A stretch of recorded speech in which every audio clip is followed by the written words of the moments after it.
রাজু, কাজটা তুই মোটেই ভালো করস নাই। আয়সা হইতেছে আমার গ্রামের মাইয়া, তুই কি করছস? পোলা বন্ধা দইরাই না আমার এলাকার বাণিজ্য সব চাষ করছস। কাজটা কি তুই ঠিক করছস? এইটা আমাকেও গ্রামের বাণিজ্যের ব্যাপার। মানুষদের কি আছে? আর স্যার আমি এই ছোটবেলা থেকে ভালোবাসি, দিনের পর দিন আমি ওর পিছনে ঘুরছি, ও আমার পাত্তা দেয় নাই। কোনো কিছু না পেয়ে লেগে আমি এই কাম করছি। দেখছেন নদবর সাহেব, দেখছেন অহনো কেমন উঁচা গলায় কথা কয়। সময় মতো আমার মেয়েটা যদি রক্ষা না পাইতো, আজকে আমার মায়েরার কি অবস্থা হইতো ঘর। আম্মা, আপনার মায়ে কিন্তু আমার লগে এক রাইতা ছিল, কাউরে ওর লগে বিয়া দিতে পারবেন না আমি ছাড়া। এটা এলাকার বাসী সবাই জানে, বিয়া দিতে হলে আমার লগেই দিতে হইব। আকাম যেহেতু করে আলাইছে, শাস্তি তো দিতেই হইব। শাস্তি হিসাবে ওরা আমার লগে বিয়া দিয়ে দেন, আমি মায়ের সাথে বিয়া করতে রাজি। কখনো না, কোনোদিন না। আমি মরে গেলেও তোর মতো শয়তানরে বিয়া করুম না। আয়সার মা, কি আর কমু কও, বাণিজ্য তো একবার চলে গেলে সেইটা আর ফিরে পাওয়া যায় না। রাজুরে মারলে আর কি বাণিজ্য ফিরে পাইবা? আমি একটা কথা কই, আয়সারে রাজুর সাথে বিয়ে দিয়ে দাও। মাতবর সাহেব, আপনি এটা কি কইতেছেন? ওর মতো একটা লম্পট, একটা শয়তানের হাতে আমি আমার একমাত্র মাইয়ার জীবন তুলে দিব? কখনো না, কোনোদিন না। এছাড়া তো আর কোনো উপায় নাই। যে ঘটনা ঘটছে, এই ঘটনা জানার পর কি তোমার মেয়ের এই গ্রামের কেউ বিয়ে করবো? আমার তো মনে হয় কেউ বিয়ে করবো না। তোমার মেয়েরা যদি বিয়ে না দাও, আমার গ্রামে থাকতে পারবে না। আমার গ্রামের তো একটা বাণিজ্য আছে নাকি? আমি আপনার কাছে হাত জোর করতেছি, আপনার এই অন্যায়টা আমার সাথে করেন না। চাচা বিশ্বাস করেন, আমার সাথে কিচ্ছু করে নাই, কোনো কিচ্ছু করে নাই। আপনাদের আয়সা যেমন ছিল তেমনই আছে। আপনারা সবাই বিশ্বাস করেন আমার সাথে কিচ্ছু হয় নাই। এই অন্যায়টা করেন না। ওরে বিয়ে করেছি তো মরে যাও অনেক ভালো। মারে, এটা কোনো অন্যায় না। আমি যেটা করতেছি তোমার ভালোর জন্য করতেছি। আর এত কিছু জানার পর কেউ কি তোমার বিয়ে করবো কও? আচ্ছা, আপনারা কেউ আছেন এই ঘটনা জানার পর আয়সারে বিয়ে করবেন? কেউ কি নাই? আপনারা সবাই দাঁড়াই দাঁড়াই তামাশা দেখতেছেন। ওরা আমারে মিথ্যা অপবাদ দিতেছে। আজকে আমার বাবা নাই, আমি এতিম বলে আপনারা এত বড় অন্যায় করতেছেন আমার সাথে। আল্লাহ, এটাই কি তোমার বিচার? কেউ নাই মা, আমার সাথে কেউ নাই। আমি আছি।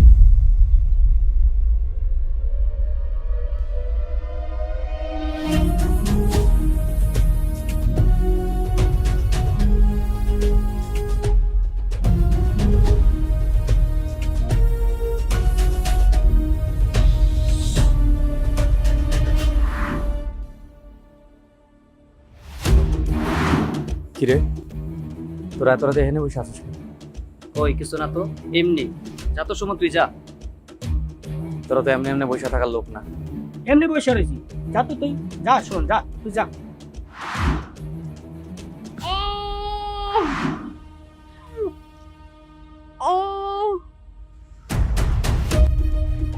ভেতর থেকে মায়া মানুষের কণ্ঠ শুনলাম মনে হয়। ওই কিছু না তো সময় তুই যা তো যা। কই সুমন যা, কিসের শব্দ? ওই যা, যা তো সুমন যা।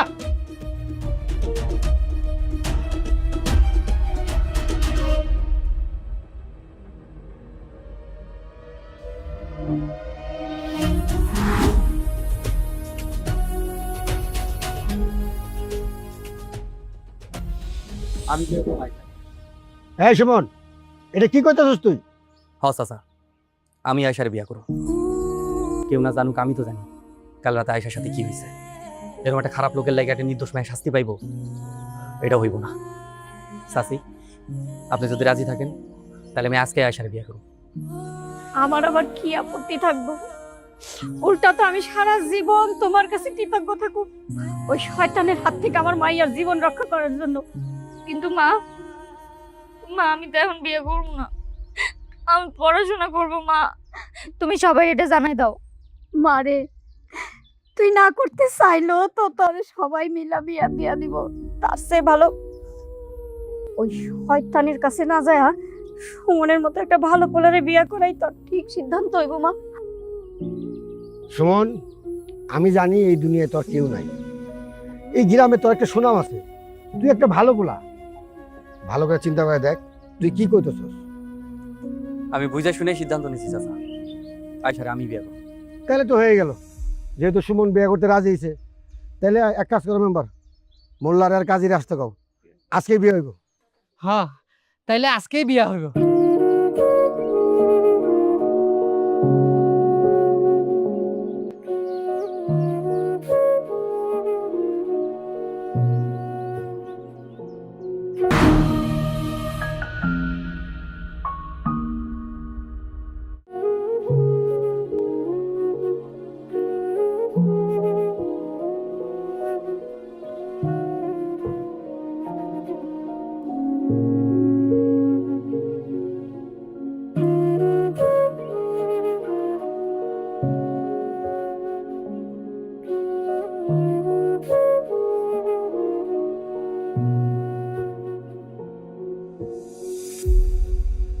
খবরদার আমার কাছে আসার চেষ্টা করবেন না। আমি আপনাকে এখনো স্বামী হিসাবে মাইনে নিতে পারিনি। মানতেছি আপনি একটা শয়তানের হাত থেকে আমারে বাঁচাইছেন, আমি এই জন্য আপনার প্রতি কৃতজ্ঞ। কিন্তু তাই বলে আপনি আমার স্বপ্ন শেষ করে দিবেন, এটা তো হইতে পারে। বিয়ের কারণে আমার স্বপ্ন, আমার ভবিষ্যৎ সব শেষ হয়ে গেছে। আমি যতদিন না আপনার স্বামী হিসেবে মাইনে নিতে পারবো, ততদিন আমার কাছে স্বামী অধিকার ফলাইতে আসবেন না। ভয় পাইও না, তুমি না চাইলে আমি কোনোদিন তোমার ছুঁয়েও দেখুন না। দেখো, আমি জানি আমি তো শিক্ষিত না, আমার মতো অশিক্ষিত জামাইরে মাইনে নিতে তোমার কষ্টই হইব। এই জগৎ সংসার আমার কেউ নাই আশা, এখন থেকে তুমি আমার সব। আমি তোমারে কথা দিতেছি, আমি তোমারে কোনোদিন কষ্ট দিব না, সারা জীবন বুকে আগলায় রাখো। তোমার সব স্বপ্ন আমি পূরণ করার চেষ্টা করব। তুমি যেদিন নিজ থেকে আমার কাছে টাইনা নিবা, সেদিনই আমি তোমার কাছে আসবো। আমি জানি আপনি মেলা ভালো মানুষ, কিন্তু এই বিয়েটা এখন আমার জন্য অনেক বোঝা। তাই আপনার এখন আমি স্বামী হিসেবে মাইনে নিতে পারতেছি না, এটার জন্য আপনি কষ্ট পায়েন না। না না, সমস্যা নেই, তুমি ঘুমায় পড়ো, আমি লাইট অফ করে দিয়ে বাইরে হয়ে যেতেছি।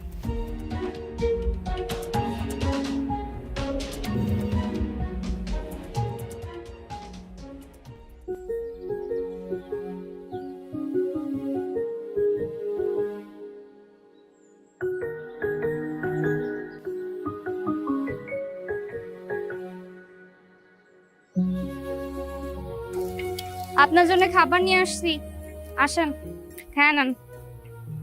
তুমি খাবার আনতে গেছো কেন? এই যে বেলা গড়ায় যে এখনো যান নাই খাইতে, তাই ভাবলাম খাবার নিয়ে যাই। তাই বলে তুমি এনে খাবার নিয়ে এবা? হাতে কটা কাম বাকি আছিল, ভাবলাম শেষ করে যাবো। তুমি খাইছো? না, কেন তুমি খাও নাই কেন? এমনি। এমনি গলি হইব? খাইতে হইব না? তুমি না খেলে আমার পেট দিয়ে খাবার নামবো?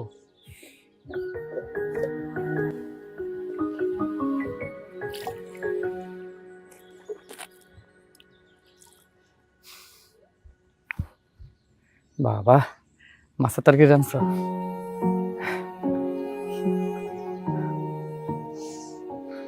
নাও হা করো।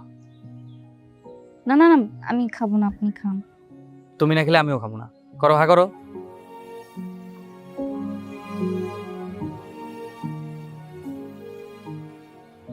শোনো আয়শা, এই দুনিয়ায় তুমি ছাড়া আমার কেউ নাই। আমার যা কিছু সব তোমারই লই আয়। কি হয়েছে? আসার পর থেকে দেখতেছি মন খারাপ, কোনো সমস্যা?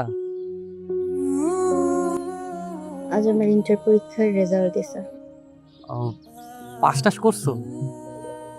A+ পাইছি। আর এটা তো খুবই খুশি সংবাদ, তো তুমি মন খারাপ করতেছো কেন? এই রেজাল্ট দিয়ে আমি কি করব? মা তো এখন আর আমারে পড়াইব না।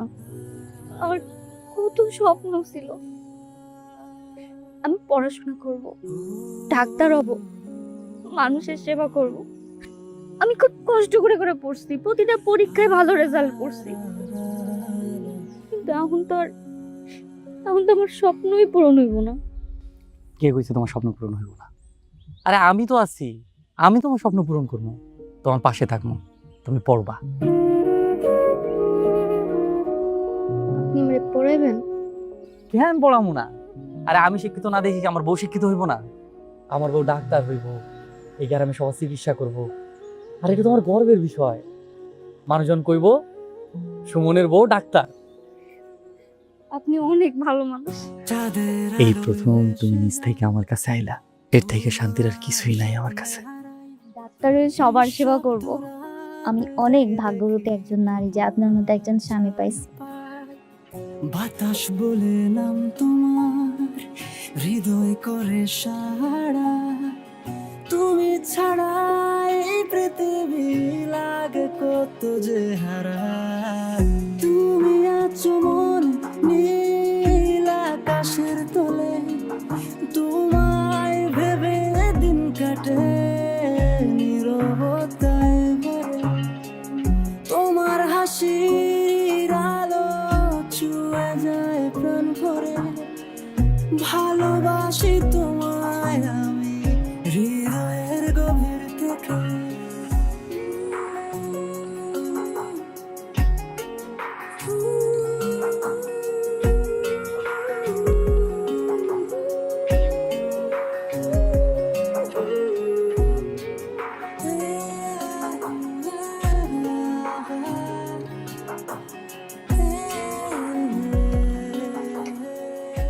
তোমাকে দুইজনকে দেখে আমার খুব ভালো লাগতেছে। দোয়া করি তোমরা এইভাবে সারা জীবন থাকতে পারো। আমার লাগে দোয়া করেন চাচা। দোয়া তো অবশ্যই করি। আর একটা কথা, তারা তো জানি খুশির খবরটা পাই, আর খুশির খবরের সময় মিষ্টি যেন আমার বাড়িতে যায়। আরে ঠিক আছে, দিমনে। অনেক টাইম হয়ে গেছে, আমি চলে যাই। আর একদিন শুনুন। চাচা আয়সা রান্না করতেছে, খায় তারপর যান। না না, আজকাল না বাবা, অন্য দেশে খাবো। আসসালামু আলাইকুম চাচা। ওয়ালাইকুম আসসালাম। আবার আইসেন চাচা। আচ্ছা মা।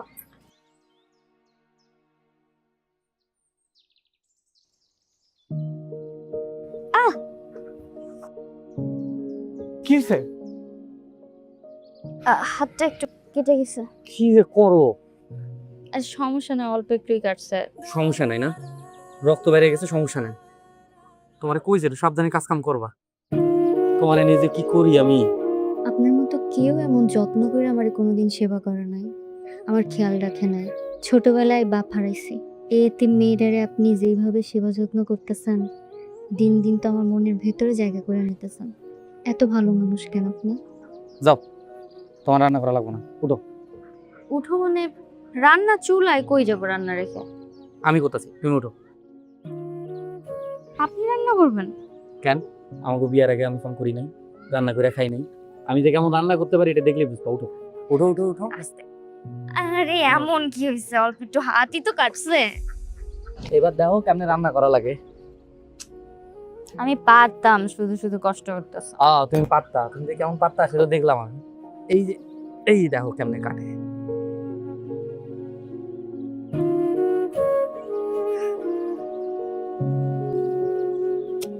সুমন, সুমন, সুমন, সুমন। কি হইছে? আমি মেডিকেলে চান্স পাইছি। সত্যি? আলহামদুলিল্লাহ, আমি আমি অনেক খুশি হয়েছি। এই সব কিছু সম্ভব হয়েছে আপনার জন্য, আপনি না থাকলে কিচ্ছু হতো না। আমি সারা জীবন তোমার পাশে আছি। চলো বাড়ি যাই। বাড়ি যাই মানে কাম করবেন না? আর কি এর কাম? আমার ও মেডিকেলে চান্স পাইছে, কাম টাম সব পরে হইব। চলো।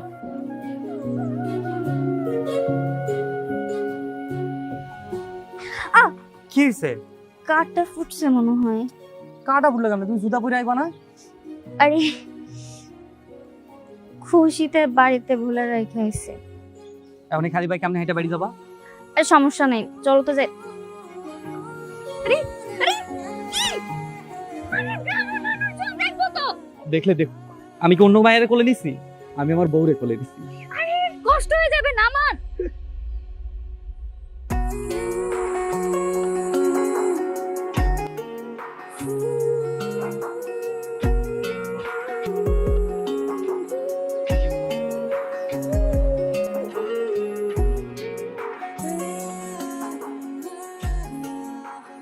সব ঠিকঠাক ভাবে নিছো তো? আচ্ছা শুনুন, আমি যে চলে যেতেছি, আমার সাথে থাকতে আপনার কষ্ট হইব না? না না, কষ্ট হইব কেন? তুমি তো আর একবারে লেগে যাইতেছো না। আবার এই গ্রামে ডাক্তার হয়ে ফিরে আইবা, তখন আমি সবাই বুক ফুলায় কমু এটা আমার ডাক্তার বউ। কিন্তু আমার তো মন চাইতেছে না আপনারা ছেড়ে যাইতে। আপনি একা একা কেমনে থাকবেন? কষ্ট হবে না আপনার? আমার ঘরে চাঁদের আলোটা যে চইলা যেতেছে, কষ্ট তো একটু হইবই। আমার অনেক কষ্ট হইব, আপনারে আমি অনেক মিস করব। ওইখানে কেডাই আপনার মতো আমার এত আদর যত্ন করবে? কেডা খেয়াল রাখবে, খাওয়াই দেবে? আমি যে আপনারা ছাড়া ওখানে একটুও ভালো থাকবো না। আমার একটুও মন চাইতেছে না ওখানে যাইতে। আরে পাগলি, আমি তো মাঝে মাঝে আসবো, তোমার দেখতে আসবো না? শোনো, মন দিয়ে পড়াশোনাটা করবা। তুমি ডাক্তার হইতে যাইতেছো, ডাক্তার হইতে হইবে। ঠিক আছে। ট্রেনে দেরি হয়ে যাইতেছে। তোমার বিদায় দিতে আমার যে একটু মন টানতেছে না, কিন্তু আমার কাছে নিজের থাইকাও তোমার স্বপ্ন যে অনেক বেশি মূল্যবান। আয়শা, বল। কালকে আমাদের প্র্যাকটিক্যাল ক্লাস আছে, আর সাহাদ স্যারের সাথে একটা হাসপাতালে যেতে হবে। জানি, সাহাদ স্যারের সাথে ক্লাস করতে ভালোই লাগে, স্যার অনেক ভালো। কিন্তু কালকের ক্লাসটায় না আমি যেতে পারবো না রে। ক্লাসে কি কি পড়ালো না পড়ালো তুই সব কিছু এসে আমাকে জানাবি। কেন যেতে পারবি না কেন? আমার না একটা জরুরি কাজ আছে রে। তোর 2 দিন পর পর জরুরি কাজ থাকে, আর তোর জরুরি কাজের জন্য ক্লাস মিস দিস। এইভাবে করে না ফাঁকিতে পড়বি, তখন ধরা খাবি, কিচ্ছু করার থাকবে না। আর ধুর, বাদ দে তো, কিছুই হবে না।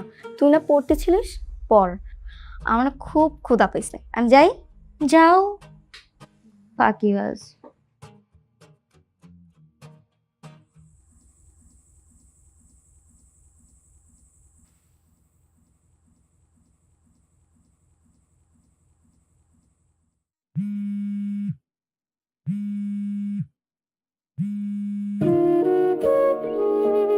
হ্যালো। হ্যালো, কি করো? এই তো পড়তেছিলাম পড়ার টেবিলে। খাইছো? হ্যাঁ খাইছি, আপনি খাইছেন? হ, তোমার কথা খুব মনে পড়তেছিল। ভাবতেছি সামনের মাসে ঢাকা যাব, তোমার মাসের খরচাটাও দিয়ে আমো, আর তোমার মন ভইরা একটু দেখে আসো। আচ্ছা ঠিক আছে, আপনি এসেন। আমার তো এখন অনেক পড়ার চাপ, সামনে পরীক্ষা, এর মাঝে আবার বন্ধও নাই, আমি তো যাইতে পারবো না। আপনি এসেন। আচ্ছা, সমস্যা নাই, আমি আসবো না। তুমি তাহলে এখন পড়ো, আমি রাখি। আচ্ছা ঠিক আছে, আল্লাহ হাফেজ।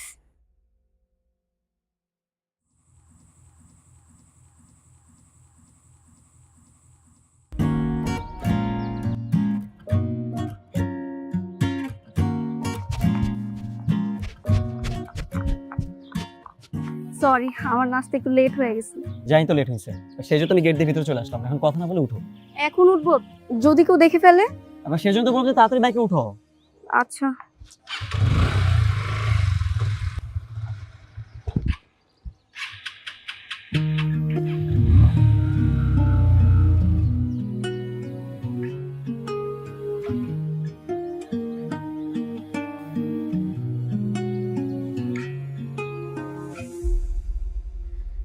সরি, একটু লেট হয়ে গেল। অনেকক্ষণ ধরে অপেক্ষা করতেছেন তাই না? না না, ঠিক আছে, তোমার যে একটা লোক দেখতে পারছি, এটাই তো আমার শান্তি লাগতেছে। আচ্ছা, এই যে তোমার এই মাসের খরচের টাকাটা। খাইছেন কিছু? না, ভাবছি তুমি আসলে একলা খাবো। আচ্ছা ঠিক আছে, তাহলে চলেন আগে আপনার কিছু খাওয়াই, তারপর পুরো ক্যাম্পাস ঘুরে দেখাবো। আচ্ছা বাবু, তোমার ওই বান্ধবীকে কিভাবে পাঠালো যে? এটা তো অনেক সহজ একটা বিষয়। আমি একটা মেয়ে মানুষ, আমি খুব ভালো করেই জানি যে একটা মেয়ে মানুষ কিভাবে পটে। শুনো, আজকে ওর জন্মদিন, বুঝছো? তুমি ওকে যদি উইশ করো তাহলে দেখবা ও অর্ধেক এমনিই পটে গেছে। তারপর যদি তুমি ওর সাথে দেখা করে ওকে একটা গিফট দাও, তাহলে দেখবা ওই তোমার পিছে পিছে ঘুরতেছে, তোমার আর কিছু চিন্তা করা লাগবে না।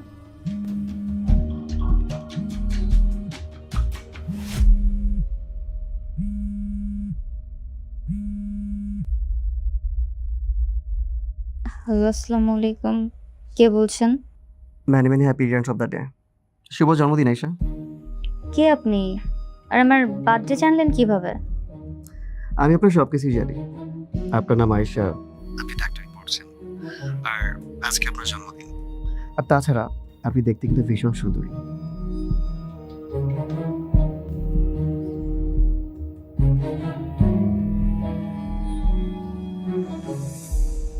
আরে কই তুই? আমি এই যে ভার্সিটির গেটের বাইরে, কতক্ষণ অপেক্ষা করব তোর জন্য বলতো? সবসময় এরকম দেরি কেন করিস তুই? আচ্ছা আয়, দ্রুত আয়। 5 মিনিটের বেশি কিন্তু আমি তোর জন্য অপেক্ষা করব না। আয়শা, জি, আপনি? আকাশ। ও আচ্ছা, আপনি Akash. Happy birthday. Thank you. তোমার বার্থডে গিফট। আপনি সত্যি সত্যি আমার জন্য বার্থডে গিফট নিয়ে আসছেন? কেন আনবো না? তুমি চাইলে তো পুরো দুনিয়াটাই লিখে নিয়ে আসতে পারতাম। বাহ, সেটা তো সুন্দর আর স্মার্ট অনেক। Thank you so much. আমাকে এর আগে কখনো এভাবে কেউ বার্থডেতে গিফট দেয় নাই। ধন্যবাদ লাগবে না, আমার তো অন্য কিছু চাই। কি চান? আরে সেরকম কিছু না, এই আপনি ওটা বন্ধ করতে হবে, তুমি করে বলতে হবে। আপনি আমাকে যেরকমটা মনে করছেন আমি এরকমটা না আসলে। আমি গ্রামের মেয়ে তো, আপনি থেকে তুমিতে যেতে আমার একটু সময় লাগবে। লাগুক, সমস্যা নেই, অপেক্ষা করব। তুমি চাইলে সারা জীবন অপেক্ষা করব। আসি, যেদিন তুমি বলতে পারবে সেদিন আবার দেখা হবে।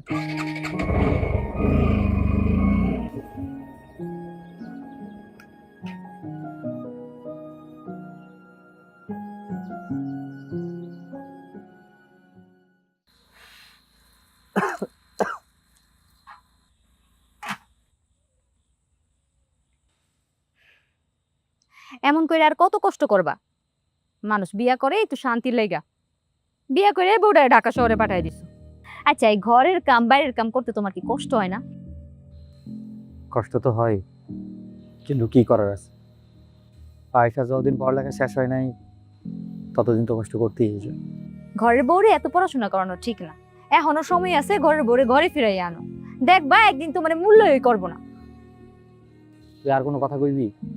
আমার বউরে দিয়ে আমি কি করামু না করবো সেটা আমার ব্যাপার, এটা তোকে মাথা ব্যথার বিষয়।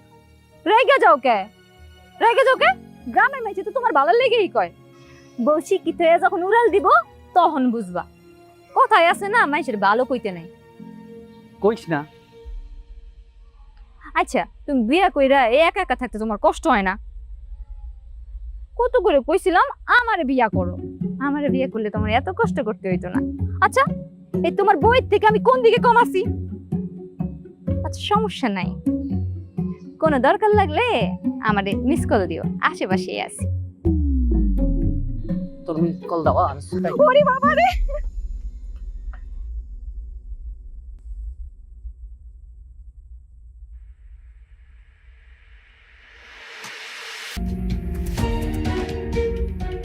রেনু যা কইল এগুলো যদি সত্যি হয়, না না, আয়শা অমন মায়াই না, আয়শা অনেক ভালো মায়া।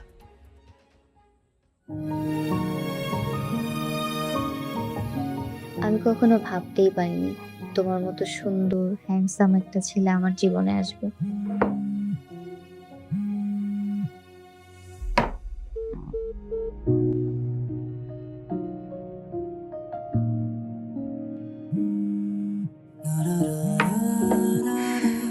এত ফোন দিতে পারে।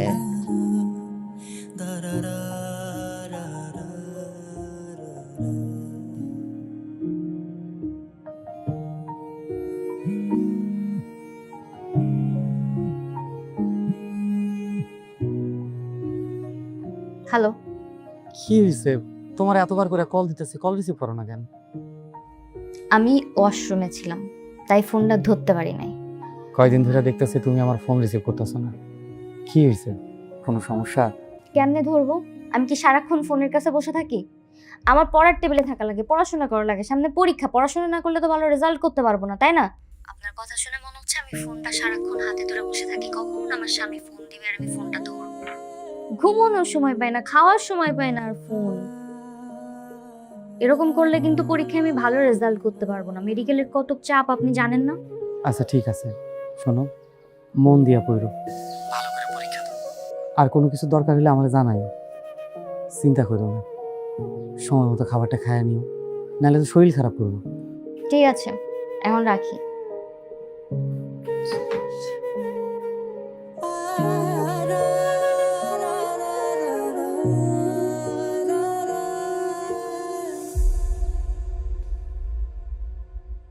কি হয়েছে তোমার? তখন থেকে মন খারাপ করে আছো। কি আর হবে, বিজনেসের জন্য আরো 7 লক্ষ টাকা লাগবে। লোনের জন্য অ্যাপ্লাই করছিলাম, কিন্তু রিজেক্ট করে দিয়েছে। এখন এতগুলো টাকা আমি কই পাবো? ভেবেছিলাম যে ব্যবসাটা একবার দাঁড় করিয়ে ফেলতে পারলে তোমাকে বিয়ে করে। আমার মনে হয় না কিছু হবে, সব স্বপ্ন এবার সত্যি শেষ হয়ে যাচ্ছে। আচ্ছা ঠিক আছে, মন খারাপ করো না, একটা না একটা ব্যবস্থা হয়ে যাবে, দেখো। তবে তো কিভাবে ব্যবস্থা হবে? আমি আবার সব কিছু বিক্রি করে দিয়েছি ব্যবসার জন্য, দোকানও ভাড়া নেওয়া হয়ে গেছে। এখন যদি আমি ব্যবসা শুরু না করতে পারি, মানে আমার মাথা কাজ করতেছে না, আমি কি করে বুঝতেছি না। আচ্ছা তুমি তোমার পরিচিত কারো থেকে হেল্প নাও। পরিচিত? এবার পরিচিত কে আমাকে 7 লক্ষ টাকা দিবে? এটা কোনো লিটল অ্যামাউন্ট না, 7 লক্ষ টাকা দিতে, বুঝতেছো? আচ্ছা তুমি একটা কাজ করতে পারো, তুমি একটু ব্যবস্থা করতে পারো? আমি? হ্যাঁ প্লিজ দেখো, আমি জানি যে তুমি বাসায় ফোন দিয়ে যদি বলো তোমাকে কোনো না করে না, তুমি যদি টাকাটা চাও তোমার বাসা থেকে না করবে না, একটু ব্যবস্থা করে দাও। কিন্তু কোনো কিন্তু না এসা, দেখো তুমি একটাবার টাকা ব্যবস্থা করে দাও, আমাদের ব্যবসা যদি দাঁড় করে ফেলতে পারি, আমাদের লাইফ একদম সেট। এরপর তোমার পড়ালেখা খরচ থেকে সব খরচ আমি দেবো, বাসায় কোনো টাকা পয়সা চাইতে হবে না। তাহলে আমি এতগুলো টাকা কি বলে বাসায় চাইবো? মানে কেন আমাকে এতগুলো টাকা দিবে? এতগুলো টাকা তো ইম্পসিবল হয়ে যাবে। আচ্ছা শোনো, তুমি বাসায় বলবে যে তোমার 1 বছরের সেমিস্টার ফি একবারই পে করা লাগবে। তুমি একবার বলি দেখো, আমি তো উল্টাপাল্টা কোনো কথা বলছি না, তোমার সেমিস্টার ফি পে করা লাগতেছে প্রত্যেক মাসে বা 3 মাস পর পর। সো 12 মাসের একবারে চাইলে তোমার দিবে, প্লিজ একটু দেখো আমার জন্য। আচ্ছা ঠিক আছে, আমি দেখি, কিন্তু আমি তোমাকে কথা দিতে পারছি না আমি পারবো কি পারবো না, তবে আমি চেষ্টা করে দেখতে পারি। আচ্ছা ঠিক আছে, আমি জানি তুমি পারবে। সুমন, কিরে, টাকা পয়সার কোনো ব্যবস্থা হইলো? না রে, পুরো টাকার তো ব্যবস্থা করতে পারি নাই, এই 2 লাখ টাকার ব্যবস্থা হয়েছে। 2 লাখ টাকা? আরো তো 3 লাখ টাকা লাগবে, আর মাত্র কয়দিন বাকি। আমি আয়েশার কেমনে টাকা পাঠাবো? তোর বউরে পড়াইতে যায় তোর কাছে যা কিছু ছিল সব কিছু তো বেচা দিলি। এই বাড়িটা ছিল, এই বাড়িটাও বেচা দিলি। বন্ধু, তোরে আমি কত কইরা কইছিলাম বাদ দে এইসব, লাগবো না বউরে ডাক্তারি পড়ানো, শুনলেই না। আমি আয়েশারে কথা দিছিলাম, যেমনি হোক ওর স্বপ্ন আমি পূরণ করবো। এর লাগে যদি জীবনটাও দেওয়া লাগে আমি তাও দিব। হ, এখন ওইটাই বাকি আছে। দেখ তাইলে কোনোভাবে নিজের জীবনটা দেওয়া যায় নাকি। তোরে এই ব্যাপারে আর আমি কিচ্ছু কম না, তোর যা মন চায় তুই তাই কর।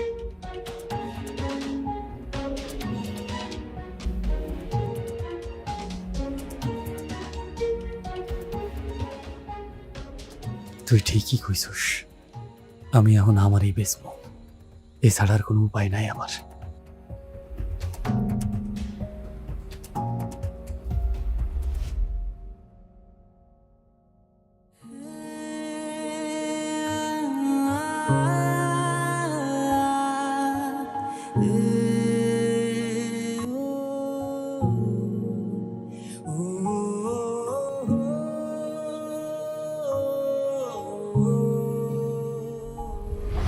তুমি যদি আমাকে টাকাগুলো না দিতে না, আমি তো রেস্টুরেন্ট বিজনেসটা শুরুই করতে পারতাম না। যাই হোক, 1 তারিখে আমার রেস্টুরেন্ট উদ্বোধন, তুমি কিন্তু চিফ গেস্ট হিসেবে থাকবে আমার রেস্টুরেন্টে। জি অবশ্যই। আচ্ছা দেরি হয়ে যাচ্ছে, তোমাকে দিয়ে আসি, চল। হ্যাঁ।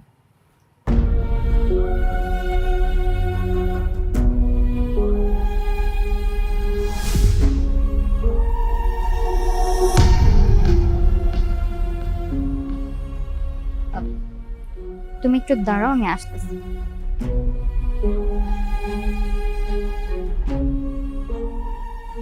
আপনি এখানে? তোমারে ফোন দিছিলাম, কতবার ফোন দিলাম তুমি ধরলা না। খুব চিন্তা হইতেছিল, ভাবলাম কোনো সমস্যা হয়েছে নাকি, এর লেগেই তোমারে দেখতে এসেছি। এতে চিন্তা হওয়ার কি আছে? আমি তো সবসময় ফোনের কাছে থাকি না, আমার অনেক কাজ থাকে, পড়াশোনা থাকে না। সেটা তো নিজের চোখেই দেখলাম। আর আপনার আমি সেদিন কইলাম না যে আমি সবসময় ফোনের কাছে থাকি না? হ্যাঁ, ফোন না ধরলে আপনি না বলে আমার এখানে চলে আসবেন, এটা কোনো কথা? আর আপনি কি পোশাক পরে আসছেন কোন তো? হ্যাঁ, এখানে আমার বন্ধুরা আছে, যদি দেখে আপনার এই অবস্থা, জানতে পারে আপনি আমার স্বামী, আমার নিয়ে হাসাহাসি করবো। এগুলো তুমি কি কইতেছো আয়েশা? ঠিকই কইতাছি। আপনি নিজের একটু দেখেন, আপনার সাথে কোনো দিক দিয়ে আমার যায়? নেহাত আমার ভাগ্যটা খারাপ, তাই আপনার মতো গ্রামের খ্যাত অশিক্ষিত মানুষের সাথে আমার বিয়ে বসা লাগছে। নাহলে আমার মতো একটা শিক্ষিত মেয়ে নিশ্চয়ই আপনি ডিজার্ভ করেন না। তারপরেও আমি আপনার কাছে কৃতজ্ঞ যে আপনি আমার স্বপ্নটারে স্বপ্নের মতো করে দেখছেন, বড় করে দেখছেন। আপনি আমার জন্য অনেক কিছু করছেন, আমি সুযোগ পাইলে সব ঋণ আপনার শোধ করে দিব, কথা দিতেছি। কিন্তু যখন তখন এখানে আইসেন না প্লিজ। আমার ক্যারিয়ারের 12টা বাজবে আপনার এরকম আসা যাওয়া চলতে থাকলে। আমার ভুল হয়ে গেছে। এটা যদি আপনি বুঝতে পারতেন, বুঝবেন কেমনে? সেই বুদ্ধি থাকলে না, এখন যান এখানতে, এনতে সোজা গ্রামে যাবেন, সাবধানে যান। আমি আর আসুন না, আমি আর কখনো এখানে আসুন না। আমি আসলে বুঝি নাই, আমি বুঝি নাই যে আমার স্বামী হিসেবে পরিচয় দিতে তোমার লজ্জা লাগে। আমি বুঝি নাই তুমি আমার এত অপছন্দ করো। ভালো থাকো আয়েশা, ভালো থাকো। আমি চলে যেতেছি।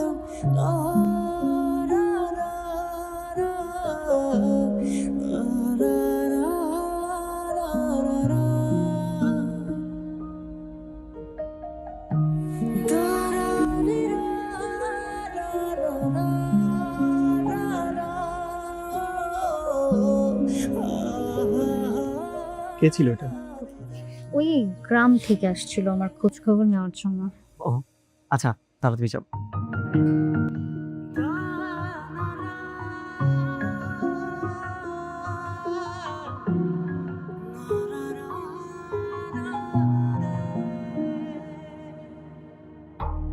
আমার মনের গভীরে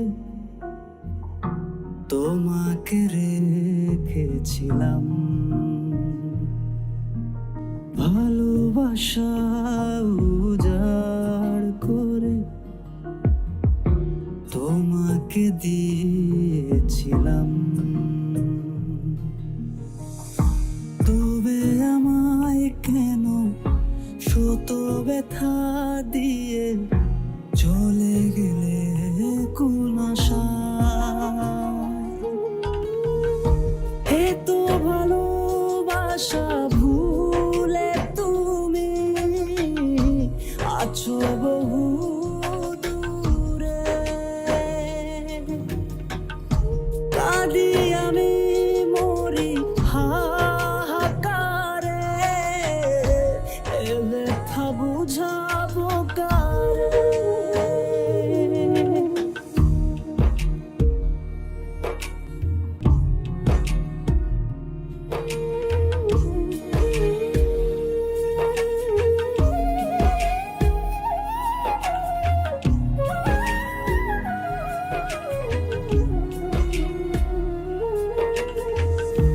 তোমার শহর আলোয় ভরুক, আমি আছি আধারে।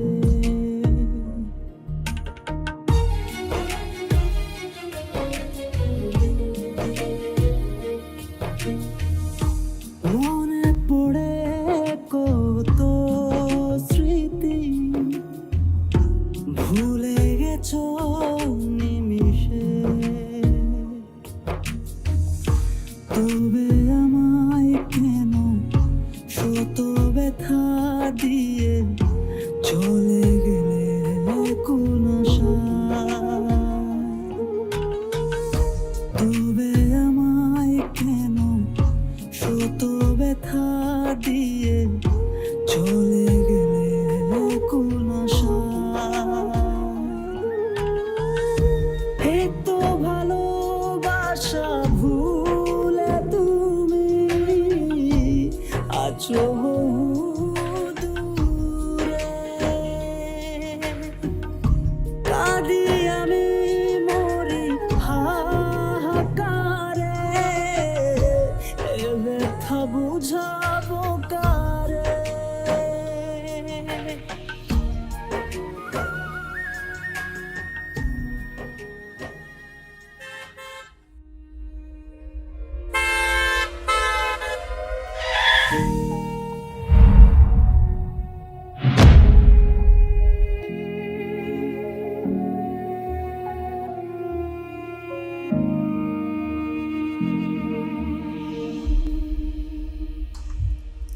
আকাশ, তুই তুই এখানে তুই এখানে আকাশের রুমে কি করিস? আমি আকাশের গার্লফ্রেন্ড, তাহলে আমি এখানে থাকবো না তো কি তুই থাকবি? গার্লফ্রেন্ড মানে কি? আকাশ, আকাশ, ও কি বলে এগুলো? হ্যাঁ, ও তোমার গার্লফ্রেন্ড? হ্যাঁ, ঠিকই তো বলেছো, ওই তোমার গার্লফ্রেন্ড। ও যদি তোমার গার্লফ্রেন্ড হয় তাহলে আমি কি? তুই তুই হচ্ছিস আমাদের সোনার ডিমপাড়া হাঁস। আকাশ না তোর সাথে এতদিন শুধু প্রেমের অভিনয় করেছে। আর তোর কি মনে হয় তোর মতো একটা গ্রামের গাইয়া মেয়েকে আকাশ সত্যি সত্যি ভালোবাসে? ইম্পসিবল। তোর যদি এটা মনে হয় তাহলে তুই সম্পূর্ণ ভুল ভাবছিস। আকাশ প্রথম থেকেই আমার বয়ফ্রেন্ড ছিল, আর এখনো না আমারই বয়ফ্রেন্ড আছে। মাঝখানে তোর সাথে যা হয়েছে না, সাজানো নাটক মাত্র। ও এগুলো কি বলছে? কি বলছে মানে? একদম ঠিক কথা বলছে, যা বলছে সবকিছু সত্যি। কেন করলে আমার সাথে এরকম?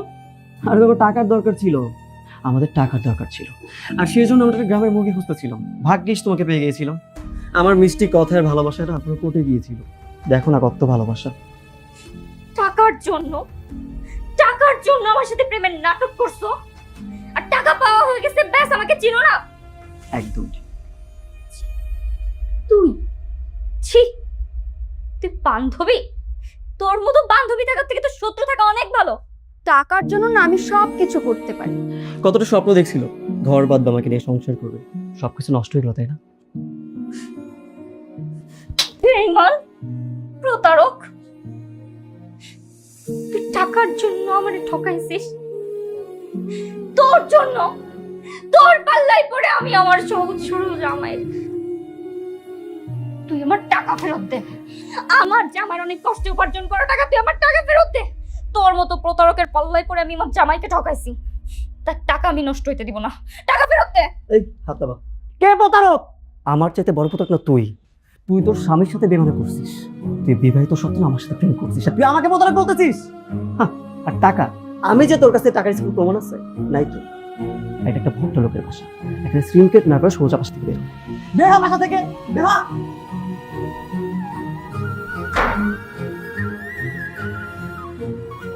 সকাল সকাল রেস্টটা করো।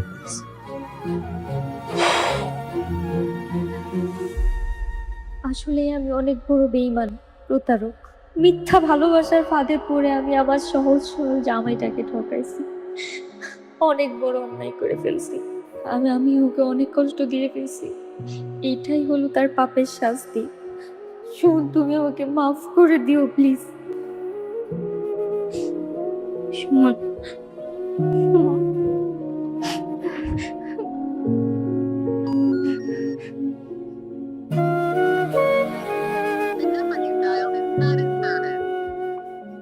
প্লিজ ফোনটা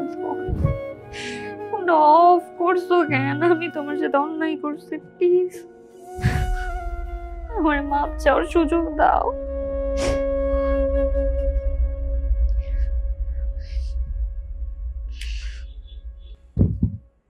আরে তুমি সেই ছেলেটা না যে কয়েকদিন আগে সেখানে কিডনি বিক্রি করেছিল? আমি তো তোমার অপারেশন করিয়েছিলাম। আচ্ছা, তোমার এই অবস্থা কিভাবে হলো? ভাগ্যের দোষী স্যার, যার জন্য আমি কিডনি বিক্রি করছিলাম সে আমার জীবিত অবস্থায় মায়েরা ফেলাইছে স্যার। এই দুনিয়ার মানুষ খুব স্বার্থপর স্যার, যারে আমি যত্ন করে বুকে আগলায় রাখবেন, যার লাগে আপনার সমস্ত ভালোবাসা উজাড় করে দেবেন, এই আপনার কলিজায় এক দিব। আচ্ছা, তোমার কি হয়েছে ঘটনাটা খুলে বলো তো। মা, তুমি আমার ফোন কেন ধরতেছো না? তুই ফোন দিছিস কেমনে? না, আমার দ্বারা অনেক বড় ভুল হয়ে গেছে।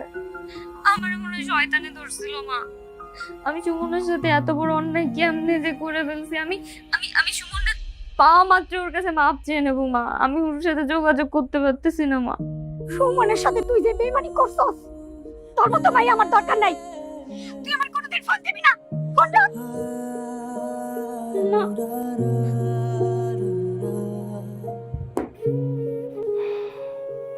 মানুষ এরকম স্বার্থপর কিভাবে হয়? হায় রে দুনিয়া, হায় রে মানুষ।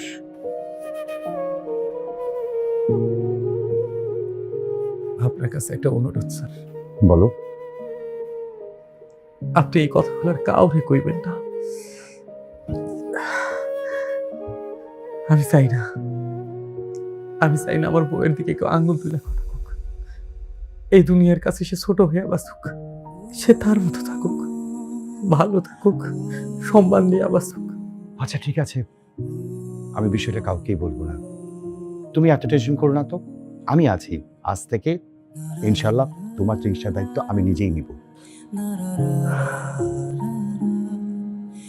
আমার আর বাঁচার কোনো ইচ্ছা নাই স্যার। মরে গেলেই মনে হয় শান্তি পাবো। আমি কেমনে বাঁচব স্যার? আমার বিশ্বাস তো ভাইসা গেছে। এই দুনিয়া আমার লেগে না স্যার। এই মন ভয়ে ঘর নিয়ে আমি বাঁচতে পারব না। আল্লাহ ভরসা, দেখবে সব ঠিক হয়ে যাবে। সিস্টার, রোগীর ফাইলটা নিয়ে আমার রুমে আসুন। ওকে, টেক কেয়ার।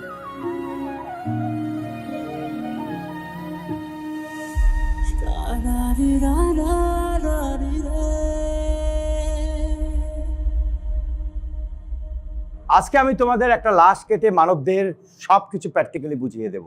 তোমরা প্রস্তুত তো? জি স্যার। মনোবল শক্ত করতে হবে। লাশ কাটার আগে তোমাদেরকে আমি একটা জীবনমুখী বাস্তবমুখী গল্প বলতে চাই। শুনতে চাও? জি স্যার। বেশ কিছুদিন আগে একটা ছেলে আমার কাছে কিডনি বিক্রি করতে আসে। আমি বাধ্য হয়ে তার অপারেশনটা করাই। ছেলেটা ভীষণ অভাবী ছিল। অভাবে পড়ে আসলে ছেলেটা কিডনি বিক্রি করেছিল। ছেলেটার বউ ভীষণ মেধাবী স্টুডেন্ট ছিল। তার স্বপ্ন ছিল সে একদিন বড় ডাক্তার হবে। এই ছেলেটা বউয়ের স্বপ্ন পূরণ করার জন্যে সে আস্তে আস্তে নিজের সমস্ত কিছু বিক্রি করতে থাকে। একদিন এই বউটা, ঘটনাটা তো অনেকটা আমার সাথে মিলে যাচ্ছে, কিন্তু সুমন তো কিডনি বিক্রি করে। ধুর, এমন কাহিনী তো অনেকের সাথেই ঘটতে পারে। কি যে ভাবছি আমি এগুলো। এই বোকা সহজ সরল ছেলেটা ওয়াইফের স্বপ্ন পূরণ করার জন্য দিন রাত খাটতে থাকে। সে তার অবশিষ্ট যা ছিল সেটুকু বিক্রি করে দেয়, কিন্তু পুরো টাকাটা জোগাড় করতে পারে না। তারপর বাধ্য হয়েই ছেলেটা আমার কাছে আসে একটা কিডনি বিক্রি করতে। আমি তাকে অনেক বুঝাই যে তুমি অন্য কোনো ওয়েতে টাকাটা ম্যানেজ করো, কিন্তু সে করতে পারে না।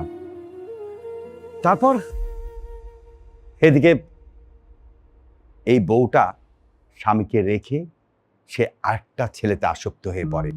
আমার যতটুকু ধারণা, স্বামীর কাছ থেকে এই টাকা নিয়ে সে সম্পূর্ণ টাকা প্রেমিককে দেয়। মোটা অঙ্কের টাকাটা বউটা হাতের পাওয়ার পর তার আচরণ পরিবর্তন হতে থাকে। হাজবেন্ড বউকে ফোন দেয়, কিন্তু বউ ফোনটা রিসিভ করে না। এক পর্যায়ে স্বামী বাধ্য হয়ে ঢাকায় যায় বউটার সাথে দেখা করতে। বউটার সাথে দেখা হওয়ার পর বউটার স্বামীকে ভীষণভাবে অপমান করে। বউটার কাছ থেকে অপমানিত হয়ে ছেলেটা পাগলের মতো রাস্তা দিয়ে দৌড়তে থাকে। আর সেই সময় বড় একটা অ্যাক্সিডেন্ট ঘটে, যার জন্য এত ত্যাগ স্বীকার করলো। সেই ছেলেটা এখন লাশ হয়ে মর্গে পড়ে আছে।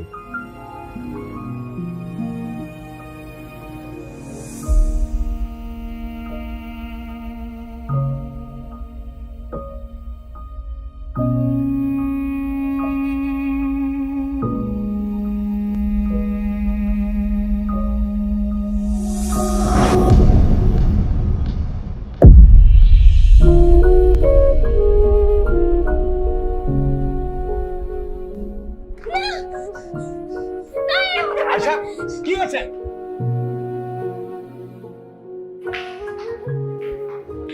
সুমন, সুমন, আয়শা, তুমি ওনাকে চেনো নাকি? স্যার আমি ওর বউ স্যার। আপনি ওঠেন না, ও মাই গড, আপনি ওঠেন না, ওঠেন না। আরে এটা কোনো কথা নাকি? আমি ভুল করছি, আমার মাপ চাওয়ার সুযোগ দেবেন না। একবার শেষবারের মতো আমার সুযোগ দেন। না, না, আমার দ্বারা অনেক বড় ভুল হয়ে গেছে, আমার বুঝতে পারেন না। আপনি বলছিলেন না যে আমি আপনার ঘরের আলো, আপনি আমার একা করে দিয়ে দিলেন। আমার একা করে দিয়ে দিলেন। আমি বেঈমান, আমি প্রতারক, আমি মানতেছি। আপনি আমার যা শাস্তি দিন, আমি যাও বানাবো। আমি কি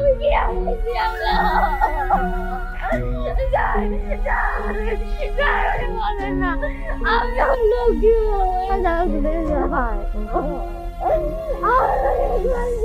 দিবেন না, আমার অন্যায়ের মাপ যাওয়ার সুযোগ আপনি দেবেন না।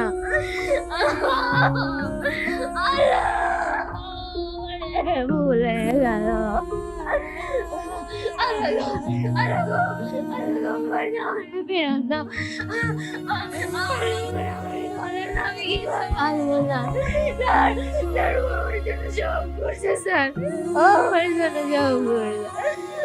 তোমরা সবাই জন্য আমি আমার জামাই যেতে অনেক অন্যায় করছি।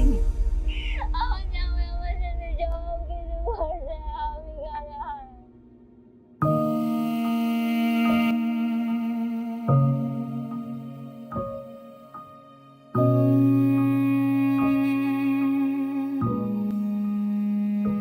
আমি তোমাকে দেওয়া আমার কথা রেখেছি শোনো, আমি তোমার ডাক্তার বউ হতে পেরেছি। এই গ্রামের প্রত্যেকে এখন আমাকে নিয়ে গর্ব করে, যার একটু হকদার আমি নই, এর পুরোটাই তোমার হক। তুমি আজ বেঁচে থাকলে আমাকে নিয়ে কতই না গর্ব করতে। 10 বছর হয়ে গেছে তুমি আমাকে ছেড়ে চলে গেছো। এই 10 বছরে প্রত্যেকটা দিন, প্রত্যেকটা মুহূর্ত তুমি একটু একটু করে আমার মাঝে এমন ভাবে জায়গা করে নিয়েছো যে সেখানে আর কোনোদিন কারো জায়গা হবে না। আমি আমার বাকি জীবনটা এই গ্রামের মানুষের সেবাই নিজেকে বিলিয়ে দেব, আর অপেক্ষা করব তোমার কাছে যাওয়ার। ওপারে তোমার সাথে আমার মিলন হবেই, আমি বিশ্বাস করি।